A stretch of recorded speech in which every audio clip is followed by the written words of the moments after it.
Hello everyone.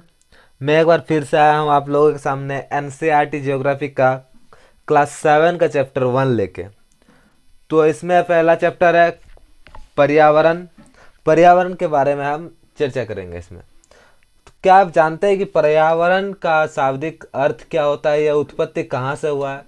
तो in chapter में हम उसी के बारे में चर्चा करेंगे। पर्यावरण क्या है, पर्यावरण की उत्पत्ति किस शब्द से हुई है और पर्यावरण के अंतर्गत क्या क्या आते हैं।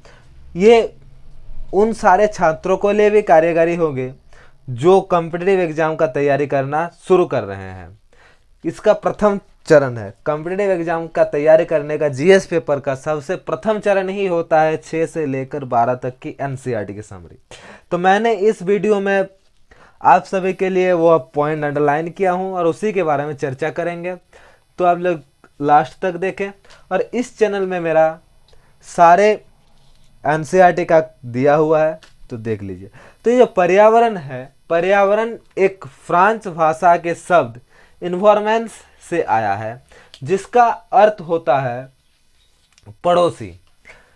यानी साधारणतः शब्द जो होते हैं वह या तो लैटिन भाषा के शब्द होते हैं या ग्रीक भाषा के शब्द होते हैं, लेकिन इन्वायरमेंट जो है यह एक फ्रांस भाषा के शब्द है, फ्रेंच भाषा के शब्द है, जिसका अर्थ होता है पड़ोसी। ठीक है। तो देखिए, परिवहन पर्यावरण किसे कहते हैं? तो पर्यावरण होता है किसी जीवित प्राणी के चारों ओर पाए जाने वाले लोग, स्थान, वस्तु या प्रकृति को पर्यावरण कहते हैं। यानी किसी एक जीवित घटक के चारों ओर पाए जाने वाले जितने भी वस्तु हैं उसी को हम लोग पर्यावरण का संज्ञा देते हैं। इसमें जैव घटक भी आ सकते हैं, अजैव घटक भी आ सकते हैं और मानव निर्मित घटक भी आ सकते हैं। ठीक है। एक तरफ पर अगर कहा जाए तो पर्यावरण मतलब हमारे चारों ओर के संसार को कहा जा सकता है। ठीक है। तो देखिए, परिवहन यानी इन्वायरमेंट, इन्वायरमेंट शब्द की उत्पत्ति ग्रीक फ्रेंच शब्द से हुआ है, जिसका अर्थ होता है पड़ोसी। ठीक है। तो अब देखिए प्राकृतिक पर्यावरण। तो प्राकृतिक पर्यावरण क्या है? तो वे सभी वस्तुएं जो प्रकृति में पाए जाते हैं और हमारे चारों ओर दिखे जाते हैं, जैसे भूमि, जल, वायु, पेड़ पौधे एवं जीव जंतु मिलकर प्राकृतिक पर्यावरण बनाता है। और इन सभी को स्थलमंडल, जलमंडल, वायुमंडल और जैव मंडल के रूप में विभक्त किया गया है। कितने मंडल में व्यक्त किया गया? 4 मंडल। स्थल मंडल, जल मंडल, वायुमंडल और जैव मंडल। स्थल मंडल, जल मंडल, वायुमंडल, जैव मंडल। तो अब देखते हैं हर एक के बारे में एक एक चर्चा करते हैं। तो पहले देखते हैं स्थल मंडल। तो पृथ्वी पर ठोस प्रपट्टी या कठोर परत को स्थल मंडल कहते हैं। यानी पृथ्वी की जो ठोस प्रपट्टी यानी कठोर परत जिस पर हम लोग निवास करते हैं, तो वह है हमारा स्थल मंडल। इसमें चट्टान, खनिज, मिट्टी की पतली परत, पहाड़, मैदान, घाटी, ये सभी आते हैं। तो ये सभी हैं स्थल मंडल के भाग। ठीक है। स्थल मंडल वह क्षेत्र है जहां पर हम वन, कृषि, मानव बस्ती के लिए भूमि, पशु के चराने के लिए घास स्थल प्रदान करते हैं। तो वह है एक ये स्थल मंडल का भाग।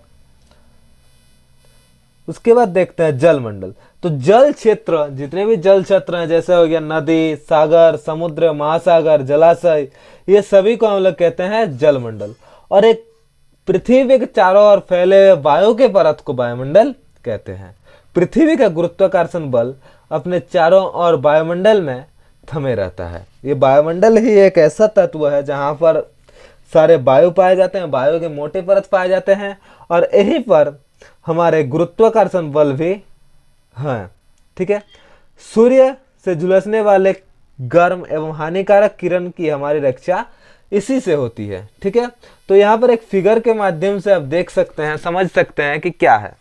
तो देखिए, जलाशय का जो भाग है यह जलमंडल है, वायु का जो ऊपर भाग है यह वायुमंडल है, और जहां पर जीव बसवास करते हैं जो जीव मंडल कहते हैं, और ये सारे स्थल भाग स्थल मंडल कहलाता है। इससे तो क्लियर हो जाएगा, डेफिनेशन याद रखने का जरूरत नहीं पड़ेगा। ठीक है। चलिए देखते हैं इसके बाद, एक बार सुन लेंगे काम हो जाएगा। अब जीव जंतु मिलकर जो जैव मंडल या सजीव का संसार निर्माण करता है, इसी पृथ्वी के संकीर्ण क्षेत्र को स्थल जल वायु मिलाकर सबको हम लोग जैव मंडल कहते हैं। अभी आता है पारितंत्र। पारितंत्र का मतलब होता है वह तंत्र जिस पर समस्त जीवधारी आपस में एक दूसरे के साथ पर्यावरण एवं अन्य भौतिक एवं रासायनिक क्रिया कर परस्पर क्रिया करते हैं। जैसे परितंत्रिका तंत्र में एक जीव दूसरे जीव पर निर्भर होते हैं, इसी को परितंत्र कहते हैं। सब जीव, एक जीव किसी न किसी रूप से दूसरे जीव पर निर्भर होते हैं। जैसे कि हम मनुष्य हैं, तो मनुष्य हम खाने के लिए पेड़ पौधे पर आश्रित रहते हैं या मांस के लिए किसी जीव पर आश्रित रहते हैं। इसका एक उदाहरण ले लें तो जैसे कि एक कोई ग्रासहोफर, टिड्डी, टिड्डी को कौन खाता है? मेंढक, मेंढक को खाता है सांप, सांप को खाता है चील। तो इसी प्रकार से यह एक पारितंत्रिका का निर्माण करता है। ठीक है, तो वह है पारितंत्रिका का डेफिनेशन। ठीक है, चलिए उसके बाद देखते हैं। विश्व के प्रत्येक वर्ष 5 जून को विश्व पर्यावरण दिवस के रूप में मनाया जाता है, ये याद रखिए। वस्तु विनिमय किसे कहते हैं?